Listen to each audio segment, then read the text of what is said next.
So have you ever like searched a business page and also checked out their socials? This is going more on and on. So let's say you're a service-based business, let's say in Houston, where we're located at, and you looked up, for example, a lawyer, a law firm or something. Of course, you look at the reviews and everything, super important.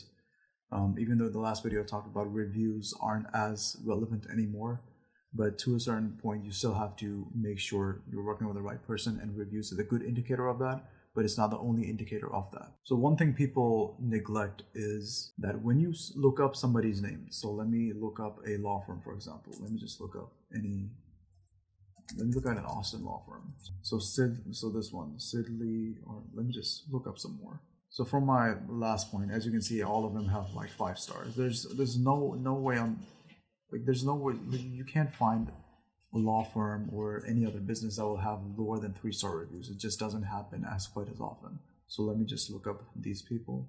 Okay, now first thing that's going to pop up is their website, of course, and that should be the first thing that should pop up, so they can just go and input the information. So, but let's say somebody's looking for a law firm, and I'm not sure what they exactly do. Let me look that up. What do you guys do? Real estate. Okay, whatever. All right.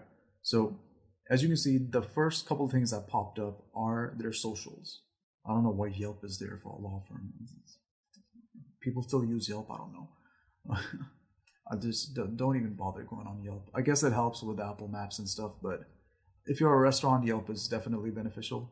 But I won't really focus on Yelp. I would research your own market. Like, don't just go on my word of like, hey, he told me not to use Yelp, and now Yelp was all this time was supposed to be beneficial for me. Like, do your own research as well. But notice how LinkedIn, Facebook, like these are the first couple of things that pop up right after the website. Let's say he didn't have this section over here, and like the second thing they would have immediately see was LinkedIn, and as you can see, it's like 9 followers. Like, I don't even have to open it to realize that it is an inactive page. So let me just open it anyways. So 9 followers, they're not that active. That's an immediate, it just doesn't look attractive. Or let me look at their Facebook. So the last post was April 5, 2023. So that's like, they're not that active. It's not that good. And look at their page. What is this? When older people say, enjoy them while they are young, they're talking about your knees and hips. What? Like, I understand like handling socials is like can be a task, but if it directly correlates with more prospects, more leads, more revenue, why aren't you active on it? Like, it doesn't. I don't understand that part. Like, so his competition. Like, if we look up any of his competition, let's try to find an active lawyer. So for example, as soon as I typed Austin law firm, the first person that popped up was Sidley LLP, and like this person has 9 reviews. I want to see why this one popped up first. So as you can clearly see, like this one popped up first and it has 9 reviews. It's not even that they have more reviews and they popped up. As soon as I open their LinkedIn over here, because LinkedIn is their main platform that they decide to go all in. Clearly, I'm not logged into LinkedIn, so I guess I can't see. But they have 99,000 followers. That's why they popped up. That's why they're the first one who popped up on Google. So Google by itself takes benefit from these social platforms. They're also on Twitter. They're also well done. Amazing. I'm not logged into Twitter, so I can't see their most relevant posts because for some reason Twitter just doesn't allow you to see the most relevant posts if you're not logged in. All right, so I am viewing their Instagram at the moment. So as you can clearly see, and they have tons of videos. I like that they have, like, this one was 2 days ago.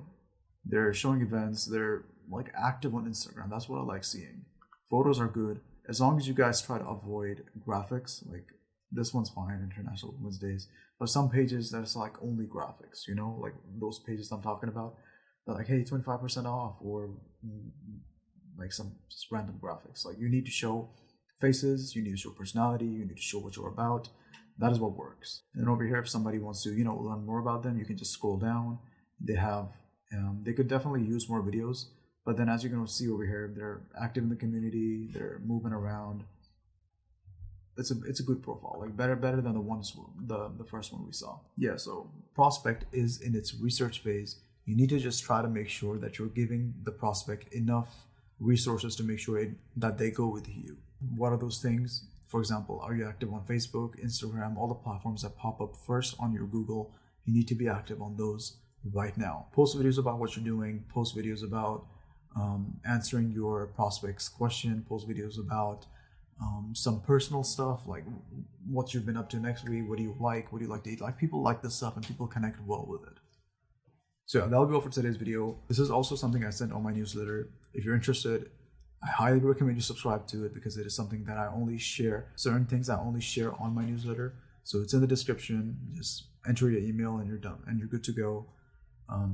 If you want some one-on-one help, just let me know. There's a Calendly link down below where you can schedule a call by answering some questions, and we should be good to go. I'll see you next week.